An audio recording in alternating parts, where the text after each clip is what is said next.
Tonight on Nova, a silent killer attacks the brain and claims its first human victims. He started hallucinating. He had very jerky movements. I think we all had to agree that this was something unexplained. Past outbreaks offer chilling clues of how it spreads. It was clearly being transmitted from person to person by cannibalism. Is mad cow disease a threat? These agents are almost immortal. The Brain Eater.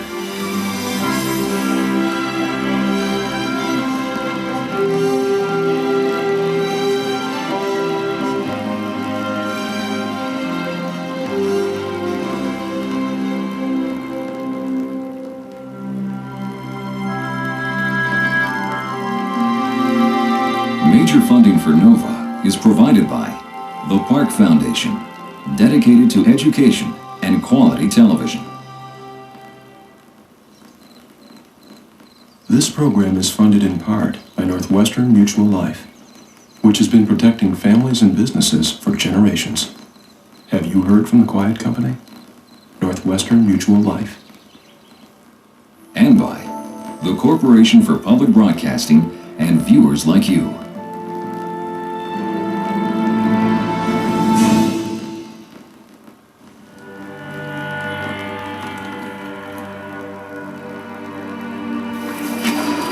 It appeared suddenly in England, a strange and horrific plague called mad cow disease. Almost overnight, cattle throughout the country became infected, shaking uncontrollably, turning aggressive, and losing coordination. There is no cure for this mysterious disease, and it is always fatal. Desperate to halt the spread of mad cow disease, England destroyed nearly 2 million cattle, but it was too late. Since 1985, thousands of infected cows may have entered the food chain. It now seems certain that mad cow disease is crossing into a new species. Recently, an 18-year-old named Stephen Churchill fell ill with some very curious symptoms. He had very jerky movements, and he could suddenly decide to try and get up and walk when he wasn't capable of doing any kind of action, which would often result in him injuring himself or falling over if there was nobody around to help him. He started hallucinating. It started off as he'd be watching television and he'd get very enthralled in what was going on. If there was fire on the television, he'd feel as though he was burning. Or if it was like an underwater scene, he'd feel as though he was drowning. And then it got to a stage where he was just seeing things that just weren't there. At the time, the cause of Stephen's illness was a mystery. We saw CJD and a question mark written on the notes, and that was the first sign of they had maybe an idea of what it was. I found out that it was a very strange disease, but I also found out it was only really found in 50, 60, 70-year-olds.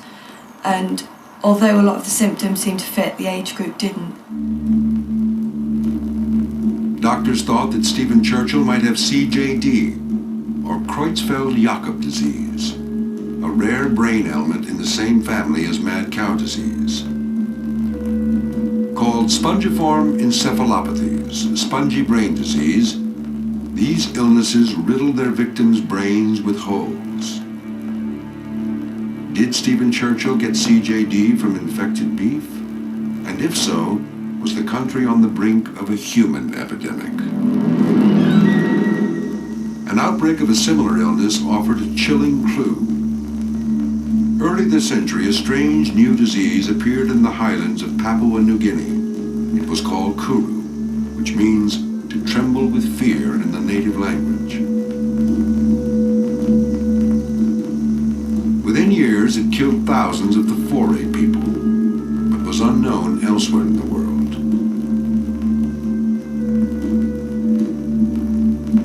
In 1957, scientists traveled there to uncover the cause of this mysterious ailment.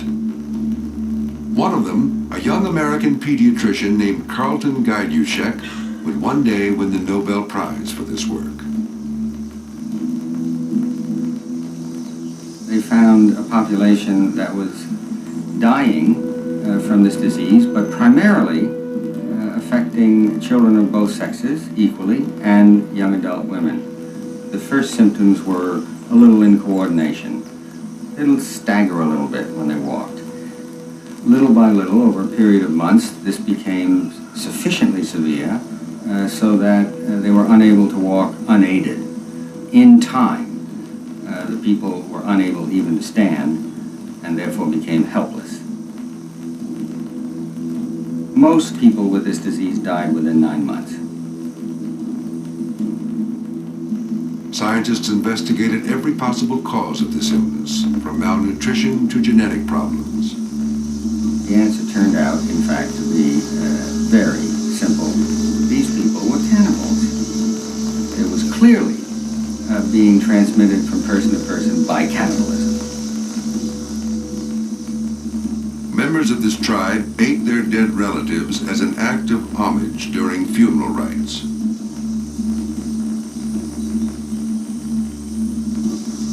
In the course of cannibalistic ritual feasting, the body was cut up into parts, and the men reserved the best parts for themselves, and the best parts were muscle. The remaining parts of the body, including brain and pancreas and liver and kidney and intestines, were eaten by the women and the children. The disease was passed on as women and children ate the infected brains of their dead relatives. Many developed kuru, and when they died, they were ritually eaten, escalating this deadly epidemic. This tragic cycle was broken when cannibalism among the Foray people ended in the 1960s. But the incubation period of this disease is so long that the last victims are still dying today. The solution to the way kuru was passed from human to human, together with a number of laboratory experiments conducted over the years since, have, without any question, brought persuasive evidence to the idea that infection can be transmitted by feeding. Cannibalism may be the cause of England's mad cow epidemic too. Cannibalism among cows and sheep.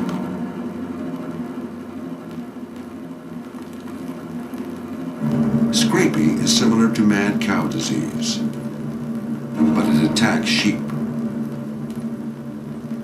It's called scrapie because infected sheep scrape their skin raw.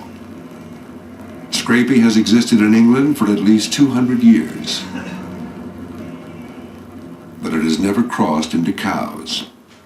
So how did cows get mad cow disease, known by its medical name as bovine spongiform encephalopathy, or BSE? Just as with kuru, food was the culprit. For several decades, cattle feed had included a cheap protein supplement made from the carcasses of other animals, including sheep and cows. BSE probably arose when sheep infected with scrapie or cows with BSE were turned into feed. The feed then infected other cows that ate it. And when those animals died, they were fed back to more cows, creating a rapidly escalating epidemic. It was a kind of cattle cannibalism, frighteningly reminiscent of kuru. And for 2 years after BSE was known, infected cattle were still allowed into England's food supply, raising fears that people might get BSE. To assess that risk, the British government called upon the scientific community. Back in 1988, it was very difficult to be confident in one's recommendations. The amount of information that we had about spongiform encephalopathies was very small. We knew there was this disease in sheep, fairly widespread, called scrapie, which had been around for 100 to 200 years. It didn't seem to be causing a great deal of problems in the human population. So we based our conclusion that the chance of transmission to humans was remote on the long experience of scrapie. As an extra precaution, the British government banned the practice of feeding cows and sheep back to each other. and cattle already showing signs of BSE were excluded from use in human food and destroyed. But these measures left people at risk. BSE has such a long incubation period that cattle that appeared healthy but were actually harboring the disease could still be sold and used in human food. And the government continued allowing many organs where BSE accumulates, including the brain and spinal cord, to be added to British meat products. Eventually, the British government called for the removal of these parts from all carcasses being slaughtered. But no one knows the extent to which infected cattle and contaminated beef products entered the food chain. I've often reflected as to whether we wrote our report in too reassuring way, and in some way this dimmed the urgency which was necessary, and obviously one regrets that.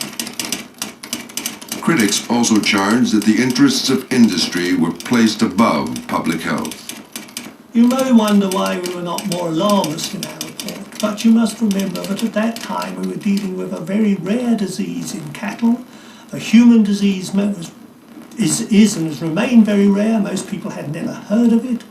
And if we had been too alarmist, we were in danger of upsetting the whole of the meat industry in Britain and elsewhere in Europe.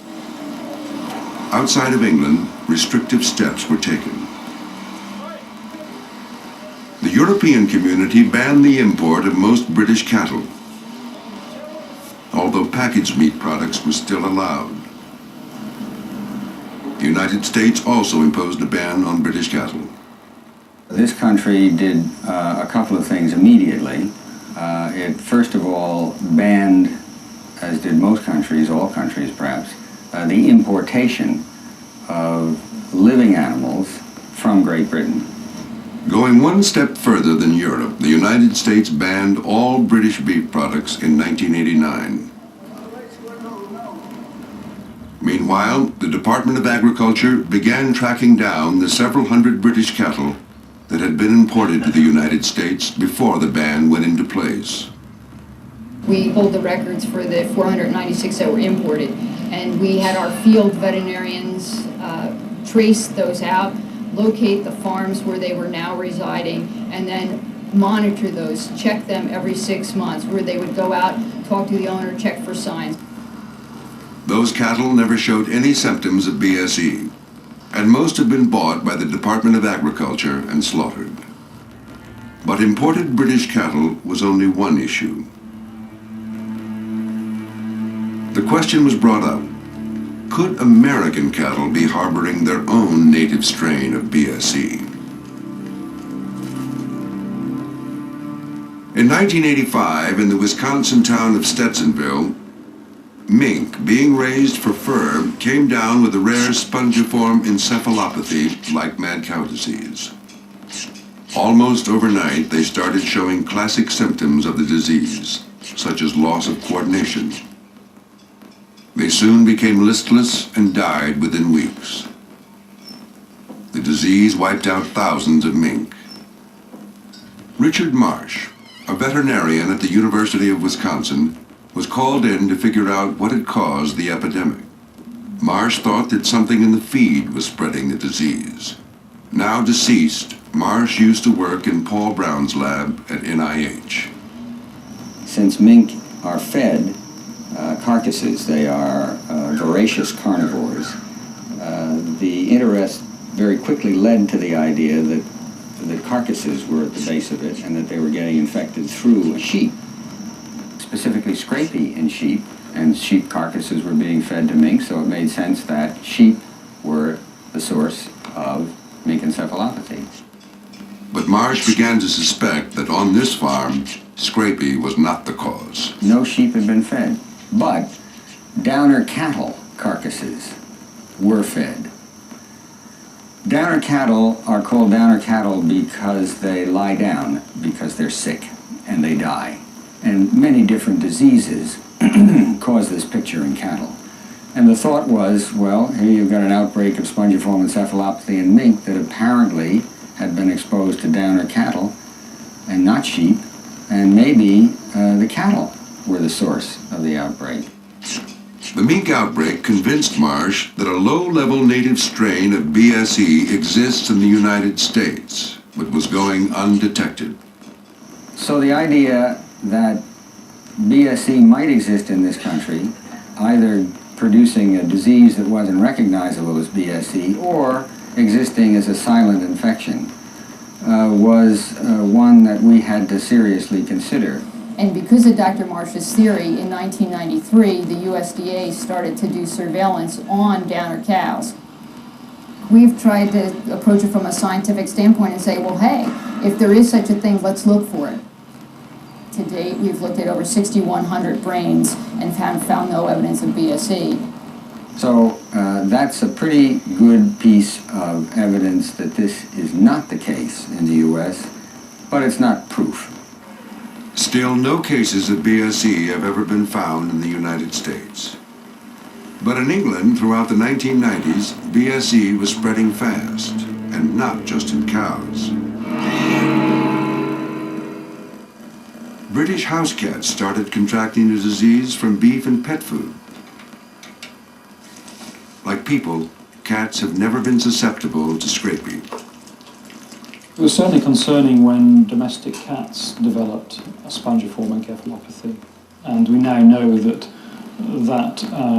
is BSE that was acquired by these domestic cats, and now by quite a few wild cats kept in zoos and some other wild animals kept in zoological gardens.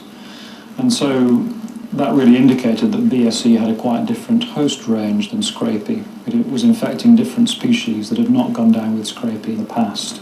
So that was certainly a cause for concern for me. Of course, that doesn't tell us that humans are going to be at any higher risk, but it does tell us that BSE is rather different than scrapie. In many illnesses, including scrapie, biological differences between species prevent diseases that originate in one kind of animal from infecting another. This is known as the species barrier. For example, scrapie has existed for centuries, but no person has ever gotten scrapie from eating lamb.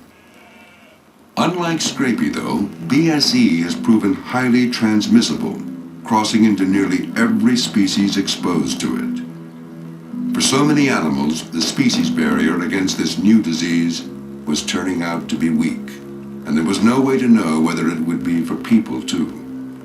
It really is quite an unpredictable phenomenon. By and large, we tend to think that animals that are more closely related in evolutionary terms are going to be easier to transmit the disease to. But it's not always like that at all. For instance, it can be extremely difficult to transmit the disease between mice and hamsters, which are quite closely related species.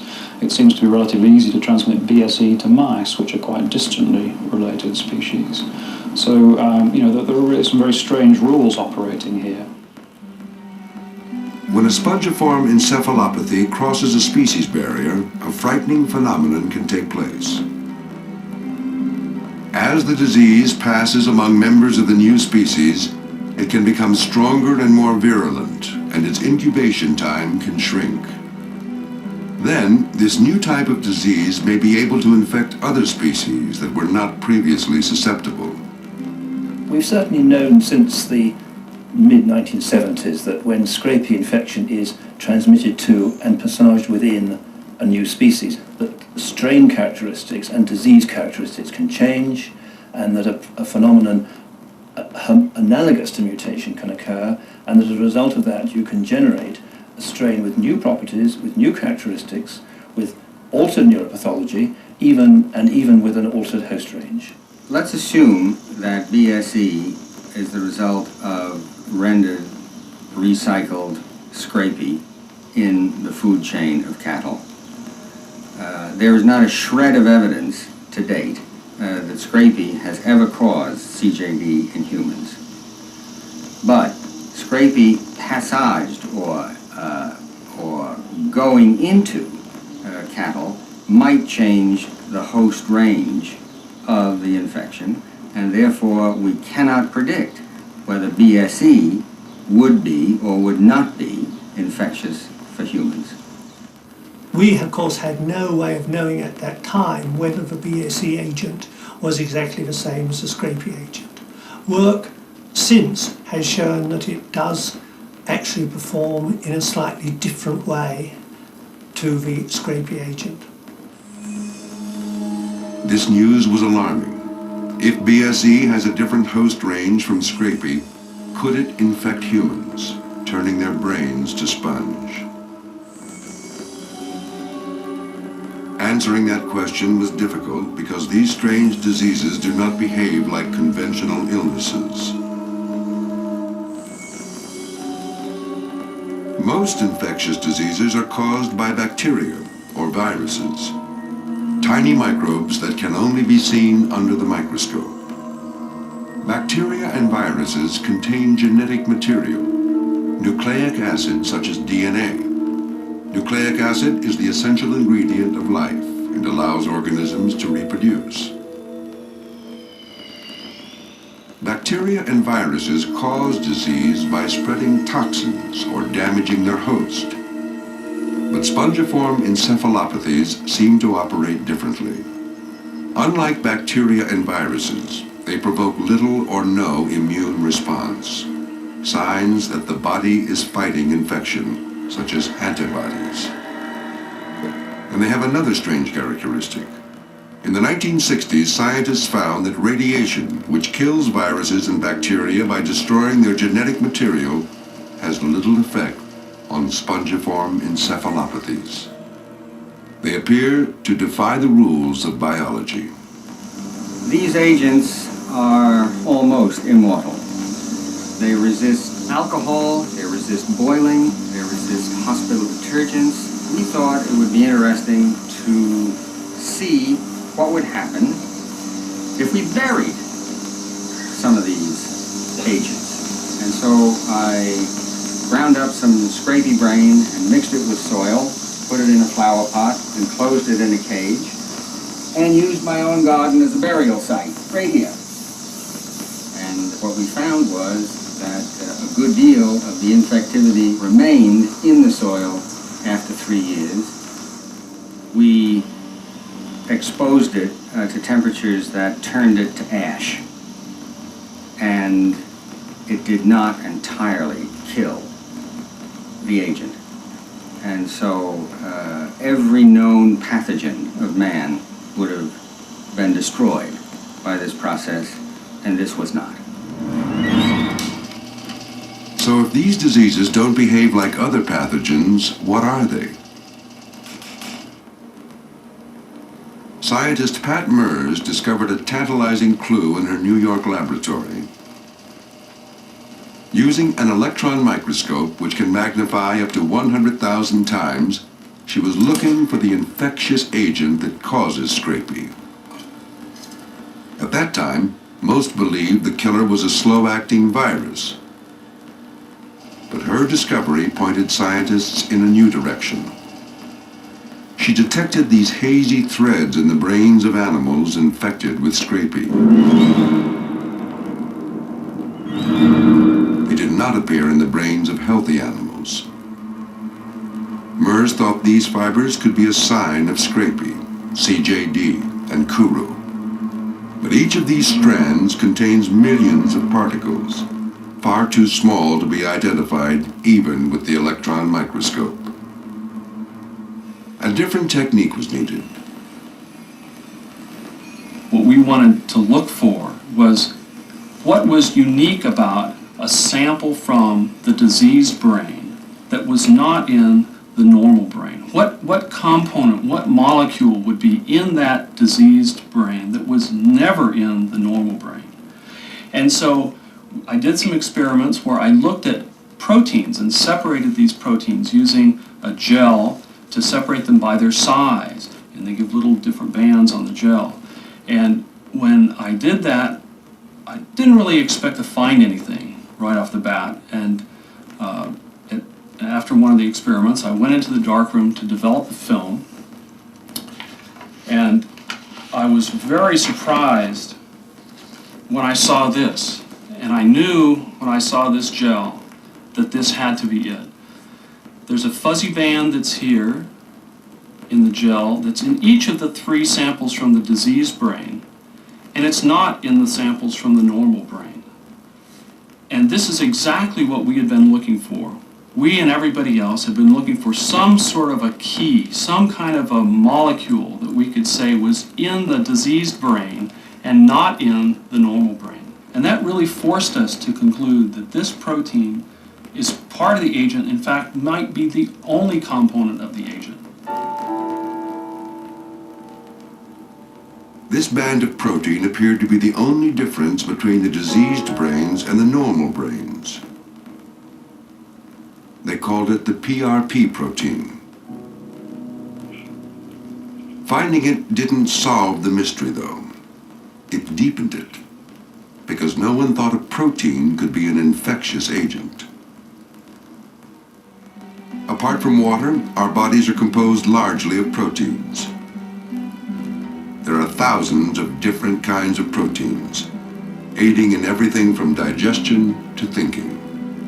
But proteins contain no genetic material, no nucleic acid which would allow them to reproduce. So how could a protein multiply and cause disease? To the best of my knowledge, all infectious agents, all pathogens, require the participation of nucleic acid in order to multiply, to replicate. The idea, therefore, that replication could occur without nucleic acid is heresy. We couldn't figure out how could a protein replicate if it doesn't have a nucleic acid. The answer had been suggested decades earlier, but dismissed as too outlandish. I started thinking about several years before, when I had been doing some literature review and looking in some journals in the library at a paper, and I was looking actually up one paper that was written about the nature of the scrapie agent, and when I went to photocopy it, on the second page of that paper, there was another paper, and it was by a mathematician named J.S. Griffith. And in this paper, he talks about self-replication and scrapie, which is one of these diseases. And he outlines 3 ways that a protein alone could replicate and cause disease. Now, he came up with the idea that you would have 2 different forms of the protein. One was abnormal, disease-causing, a rogue protein, if you will. And the other was a normal protein that would be in the cell or in the brain of a normal person. And the essential part of the theory was that the abnormal form of the protein could bind to the normal form and convert it, change its structure to make it an abnormal or a disease-causing protein. And now you can see that if one molecule binds to another molecule and converts it, now you have 2 molecules of abnormal protein, and 2 can bind to 2 more and have 4, and so on until you have thousands and millions of abnormal proteins in the brain, and pretty soon then you have disease. You have so much abnormal protein in the brain that it would cause disease and cause neurons to die.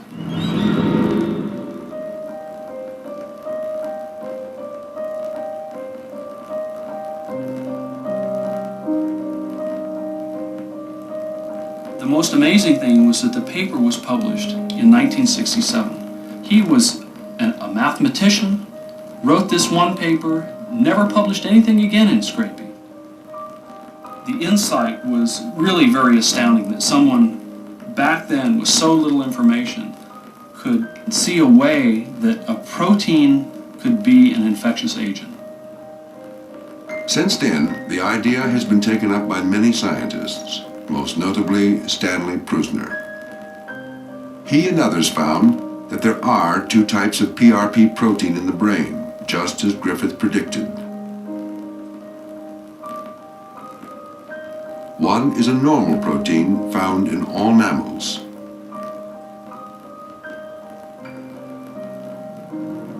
The other is a disease-causing form of the protein, called a prion, a term coined by Prusner. The prion is chemically identical to the original protein, but it has a different shape which makes it so stable that it resists heat and disinfectants. It appears to have no genetic material, so radiation does not harm it.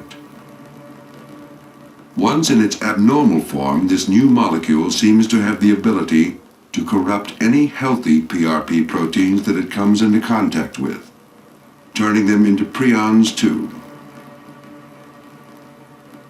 This is not replication, it's conversion. It's a very strange observation that you have these two quite different forms of the same protein with quite different properties.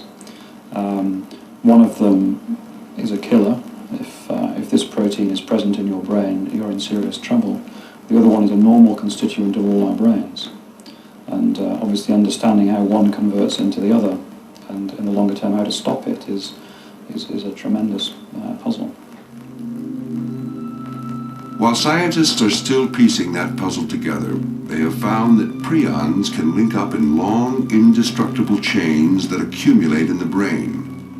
There, they kill cells, creating the holes that turn the brain to sponge.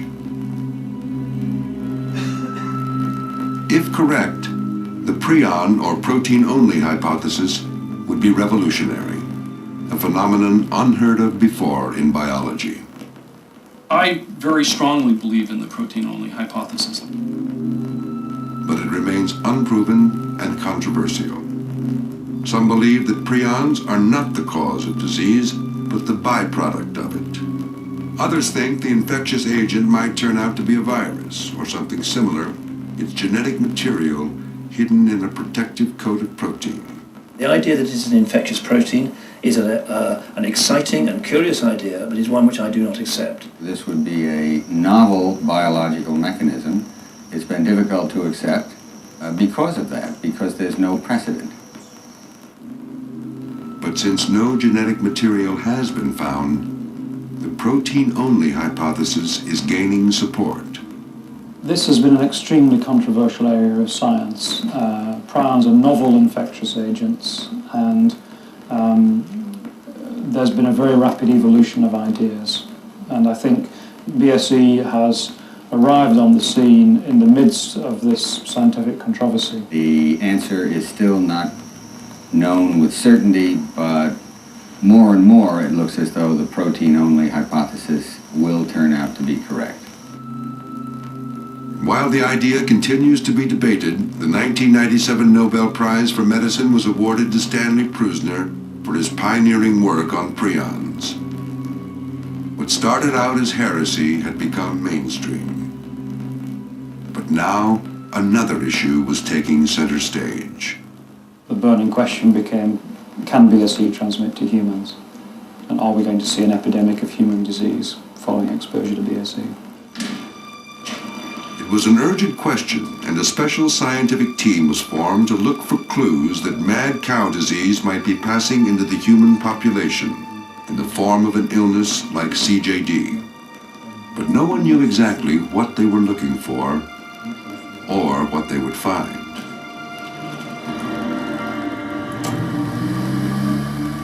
One member of the team visited CJD patients before they died, looking for any new or unusual form of the disease.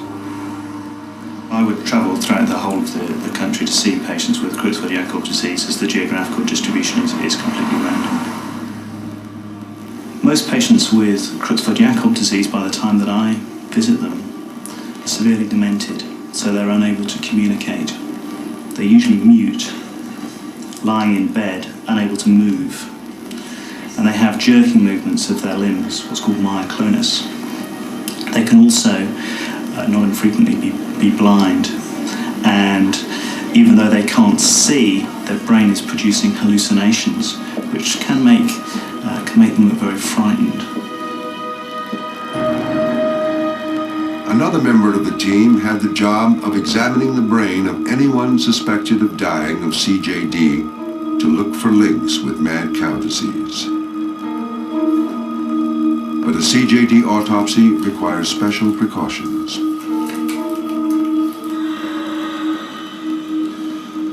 I've now changed into the clothes I'll wear to do an autopsy in a case of suspected CJD, and these garments are disposable because they will be incinerated after the autopsy.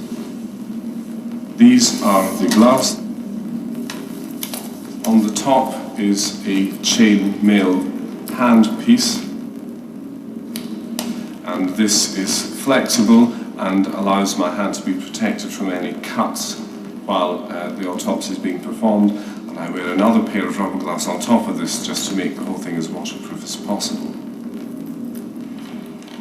And this is the helmet. I'll just put it on.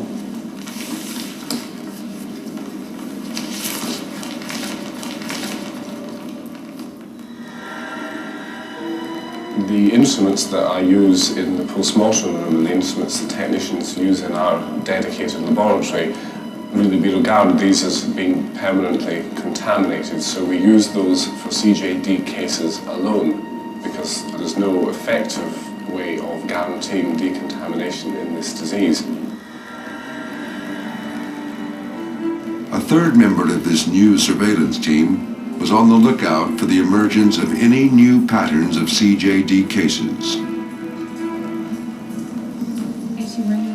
There were a number of possible things we could look for, including a change in the number of cases that might be identified every year, for example, looking at a change in occupation to see whether the people who were in contact with cows or with BSE tissue might be more at risk, and also to look at any change in the age of the patients or the other clinical features, and finally to look at the neuropathology to see if that had changed in any way. We really had no idea what we were looking for. Our mission statement, if you like, was to identify every case of CJD in Britain and to study the clinical and pathological features to monitor any change. In the spring of 1995, changes began to emerge. At 19, Stephen Churchill died from what doctors thought was CJD. This puzzling case of CJD in someone so young caught the attention of the surveillance team. June 1995, we heard about one young patient with CJD, a teenager with CJD, and this was clearly very unusual. And then a few months later, we heard about another case in another teenager, and this was clearly exceptional. In December, we began to be referred a number of other younger patients with CJD in their 20s and 30s with a very unusual clinical presentation. They didn't show the typical appearances, which is in the brainwave recordings that we see in sporadic Creutzfeldt-Jakob disease.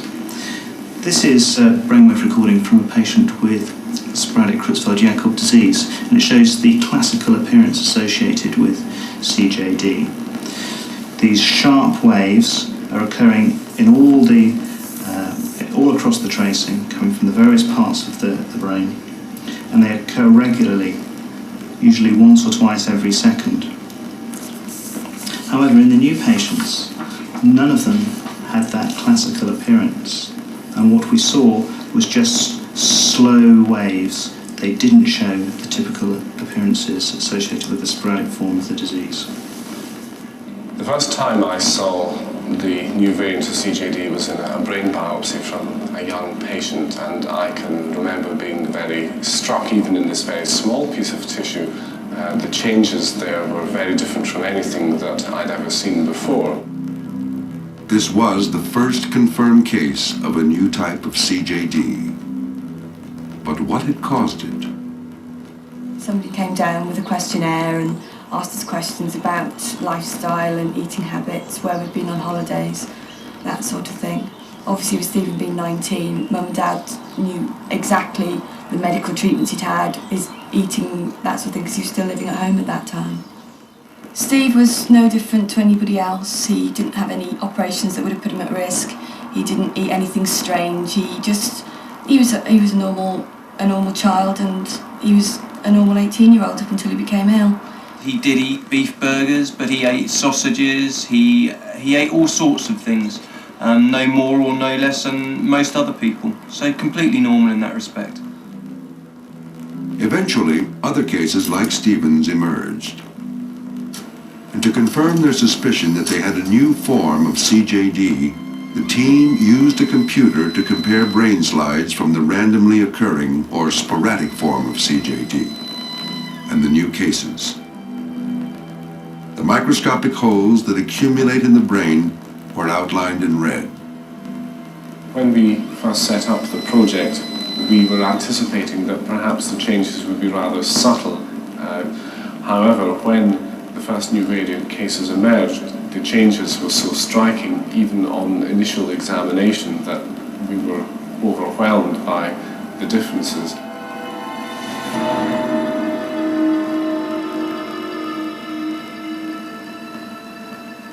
As well as the spongy change in the tissue, there were large numbers of these plaques, these aggregates of prion protein.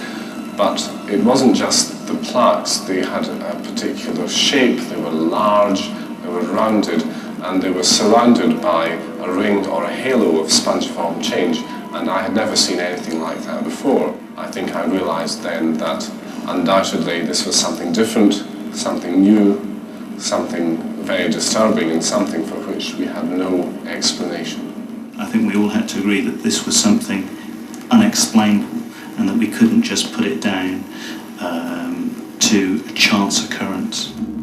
By early 1996, 10 cases of the new variant of CJD had appeared throughout Great Britain, all in young people. While there was no hard scientific proof that mad cow disease had caused their deaths, the circumstantial evidence was overwhelming. The news that BSE might have infected the human population shocked the world.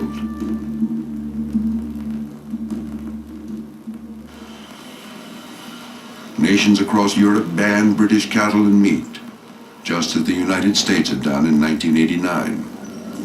Fears struck home when the public learned that the practice of feeding cows the rendered remains of other animals was still legal in the United States. Cows should not be eating other cows. It has just stopped me cold from eating another burger.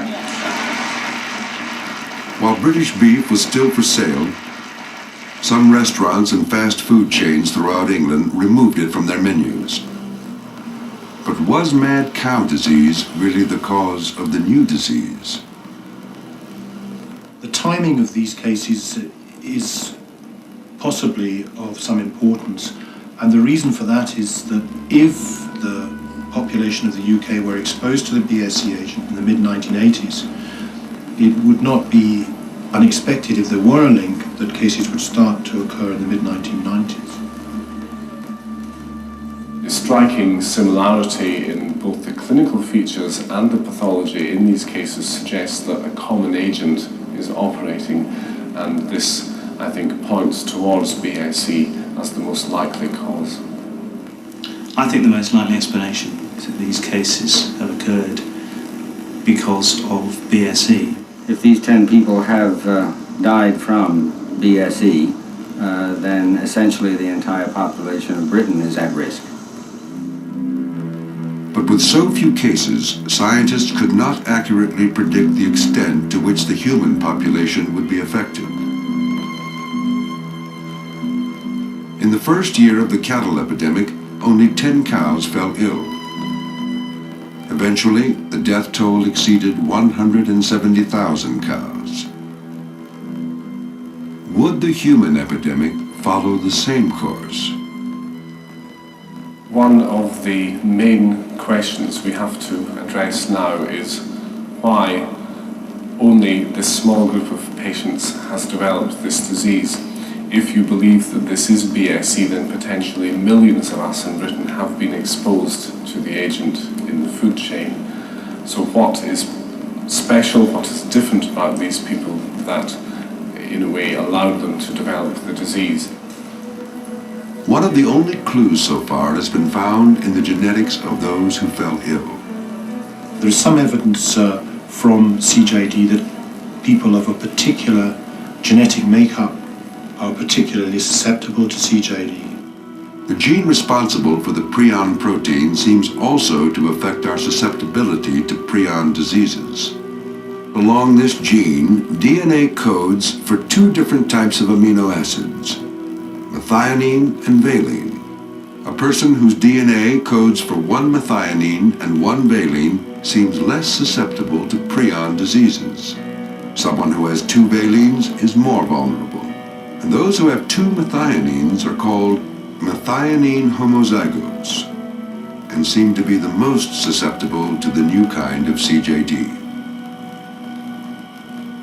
The first two published cases were known to be methionine homozygotes, and earlier this year we began to get the results back on the other new variant cases, and this established that there was a link between them, and that was that they were all methionine homozygotes.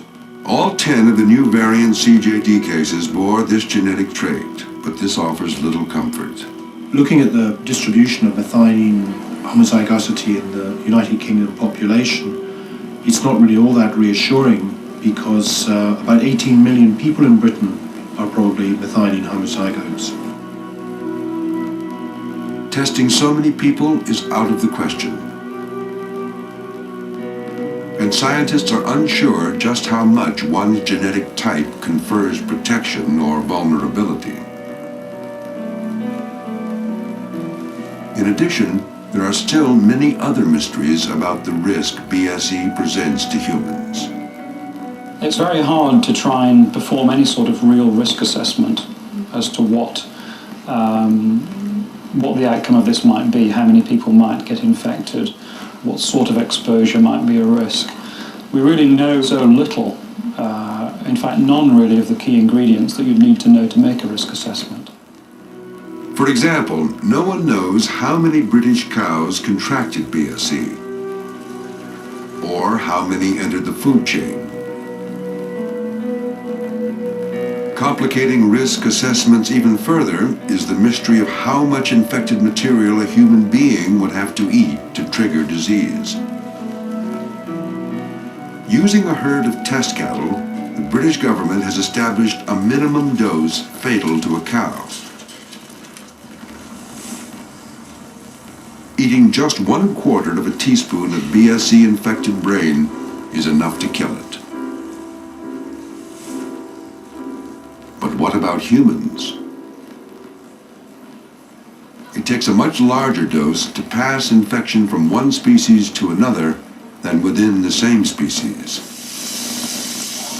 No one knows exactly how much, or whether seemingly insignificant amounts of BSE can accumulate in the body until they reach a fatal level. We don't know yet whether there's a cumulative dose effect. We know in animal models that there's a minimum dose that you have to give to produce the disease. We don't know yet if you divide that dose up into small portions and give it over a long period of time, whether it would also be effective. And this is an important issue with respect to BSE in humans. It may be that you have to have a very large exposure to BSE over a short period of time to get the disease. It may be that small amounts over years could build up to produce the disease, and we really don't know the answer to that question. But there's likely to be some cumulative element to it, simply because the infectious agent itself is so persistent in the body it can stay there for a long period of time, so it's bound to build up to some extent. In addition, experts have not determined whether BSE exists throughout an infected animal's body or just in the brain and spinal cord where it accumulates. Flesh, muscle, milk, and blood have never been found to be infectious, although these tests are not definitive.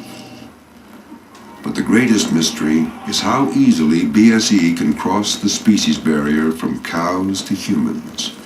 A strong species barrier would protect most people, but a weak one would leave many more susceptible. The species barrier between cows and humans was unknown. You can't just assume that it's going to be an absolute one. Of course, we can't measure it because that would involve injecting humans with BSE, which clearly we wouldn't do. Scientists need to know more about what controls the species barrier. And the only way to find out is to do the experiments. You can't just sit down with a piece of paper and work out how easy it will go from one species to another. It's something you have to determine experimentally. One of those experiments focuses on how the species barrier works on a molecular level.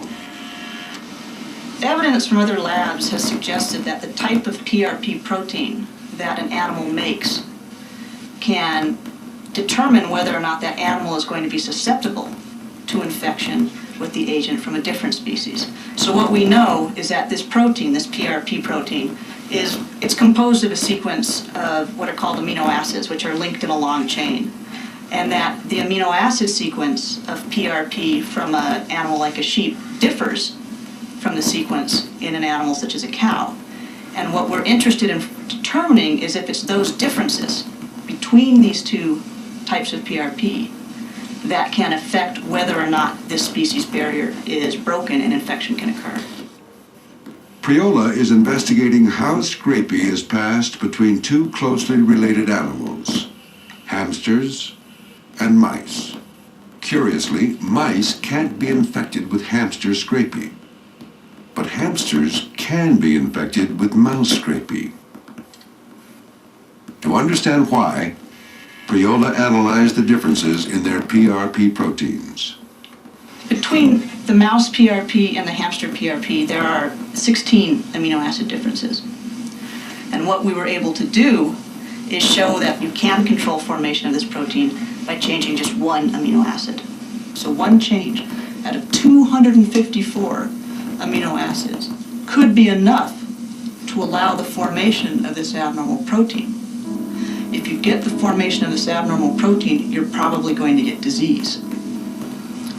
One of the things that this piece of work implies is that very minor changes in the PRP proteins between two different species could really have a dramatic effect on whether or not you get formation of this abnormal protein.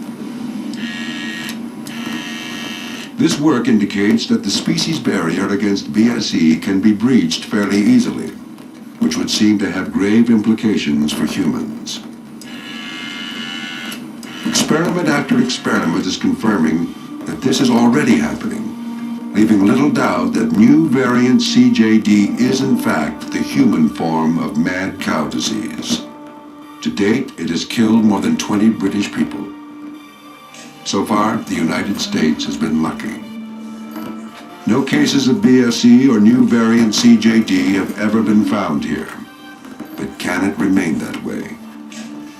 I think the likelihood of BSE existing in this country is small. It's not zero, but it's small. And I think the phenomenon that BSE is widespread in this country is simply not true. To prevent BSE spreading in the food chain, the United States government has at last banned the practice of feeding most, although not all, animal remains to cows and sheep. Thanks to similar measures in England, BSE is now on the decrease there, and may even be eradicated from British cattle herds early in the next century.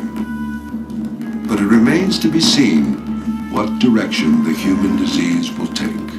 It's far, far too early to say what sort of epidemic that's going to be, whether it's just going to be 20 or 30 cases over several years, or whether it's going to be hundreds or potentially thousands of cases. We have to wait and see. If the 24 cases of CJD in Great Britain are most of the cases that we will ever see, that is to say, if what has happened basically represents a few susceptible people, then I think even if BSE existed in this country, it would not be especially panic-producing. If, on the other hand, within 2 or 3 years, we start to see hundreds or thousands of cases of CJD in humans in Great Britain, then that's going to be cause for concern all over the world.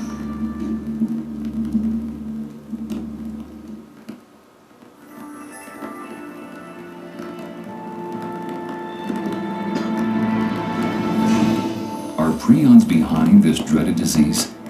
Do they even exist? Follow the raging debate. Log on to NOVA's website at www.pbs.org.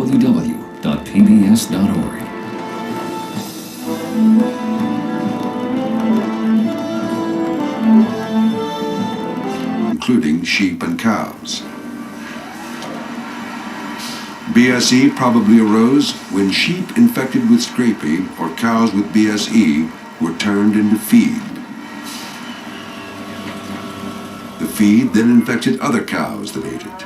And when those animals died, they were fed back to more cows, creating a rapidly escalating epidemic. It was a kind of cattle cannibalism, frighteningly reminiscent of Kuru. And for 2 years after BSE was known, infected cattle were still allowed into England's food supply, raising fears that people might get BSE. To assess that risk, the British government called upon the scientific community. Back in 1988, it was very difficult to be confident in one's recommendations. The amount of information that we had about Spongiform encephalopathies was very small. We knew there was this disease in sheep, fairly widespread, called scrapie, which had been around for 100 to 200 years. It didn't seem to be causing a great deal of problems in the human population. So we based our conclusion that the chance of transmission to humans was remote on the long experience of scrapie. As an extra precaution, the British government banned the practice of feeding cows and sheep back to each other. And cattle already showing signs of BSE were excluded from use in human food and destroyed. But these measures left people at risk. BSE has such a long incubation period that cattle that appeared healthy but were actually harboring the disease could still be sold and used in human food. And the government continued allowing many organs where BSE accumulates, including the brain and spinal cord, to be added to British meat products. Eventually, the British government called for the removal of these parts. The body was cut up into parts, and the men reserved the best parts for themselves, and the best parts were muscle. The remaining parts of the body, including brain and pancreas and liver and kidney and intestines, were eaten by the women and the children. The disease was passed on as women and children ate the infected brains of their dead relatives. Many developed Kuru, and when they died, they were ritually eaten, escalating this deadly epidemic. This tragic cycle was broken when cannibalism among the foray people ended in the 1960s. But the incubation period of this disease is so long that the last victims are still dying today. The solution to the way Kuru was passed from human to human, together with a number of laboratory experiments conducted over the years since, have, without any question, brought persuasive evidence to the idea that infection can be transmitted by feeding. Cannibalism may be the cause of England's mad cow epidemic too. Cannibalism among cows and sheep.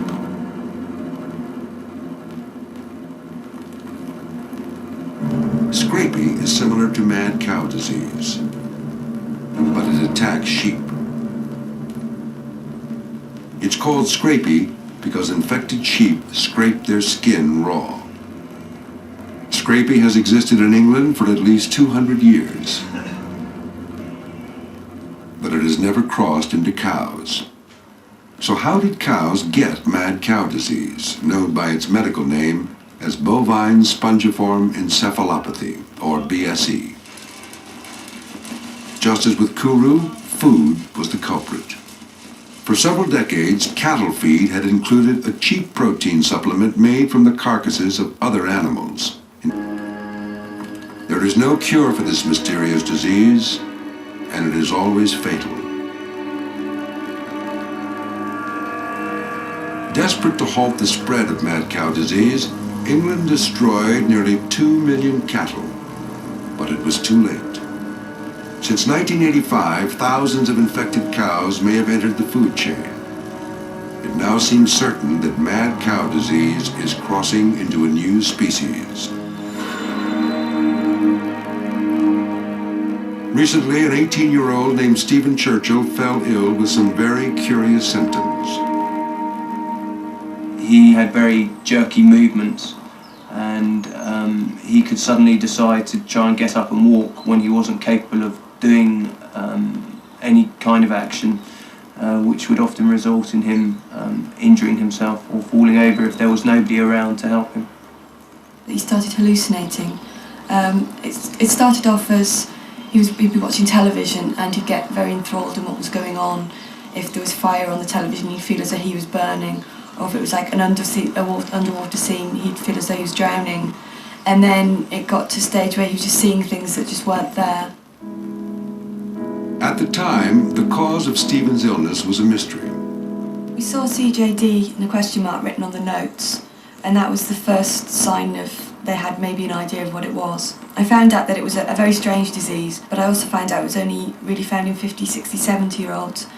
And although a lot of the symptoms seemed to fit, the age group didn't.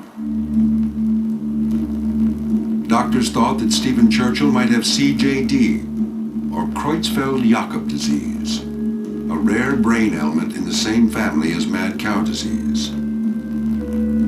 Called Spongiform encephalopathies, spongy brain disease, these illnesses riddle their victims' brains with holes. Did Stephen Churchill get CJD from infected beef? And if so, was the country on the brink of a human epidemic? An outbreak of a similar illness offered a chilling clue. Early this century, a strange new disease appeared in the highlands of Papua New Guinea. It was called Kuru, which means to tremble with fear in the native language. Within years, it killed thousands of the foray people, but was unknown elsewhere in the world.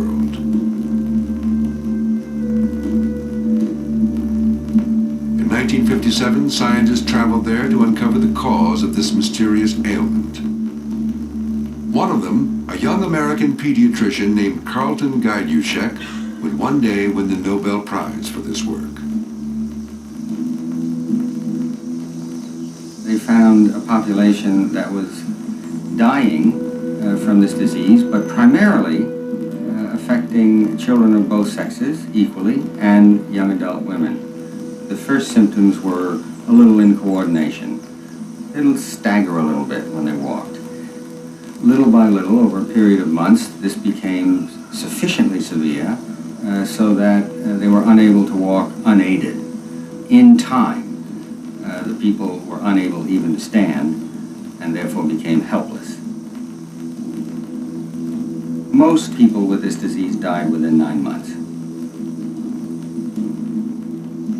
Scientists investigated every possible cause of this illness, from malnutrition to genetic problems.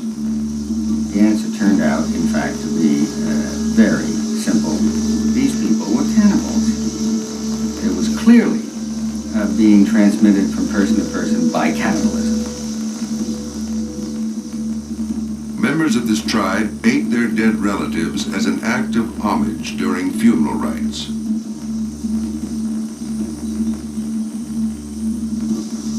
In the course of cannibalistic ritual feasting,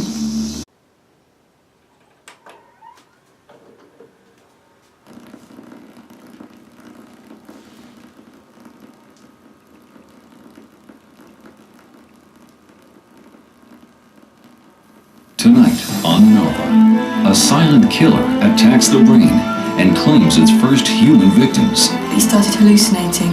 He had very jerky movements. I think we all had to agree that this was something unexplained. Past outbreaks offer chilling clues of how it spreads. It was clearly being transmitted from person to person by cannibalism. Is mad cow disease a threat? These agents are almost immortal. The Brain Eater.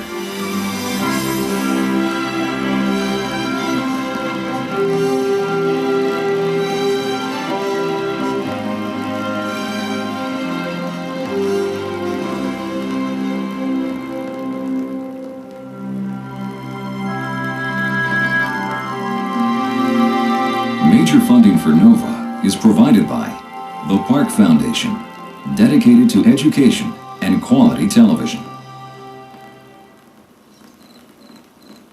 This program is funded in part by Northwestern Mutual Life, which has been protecting families and businesses for generations. Have you heard from the Quiet Company? Northwestern Mutual Life. and by the Corporation for Public Broadcasting and viewers like you.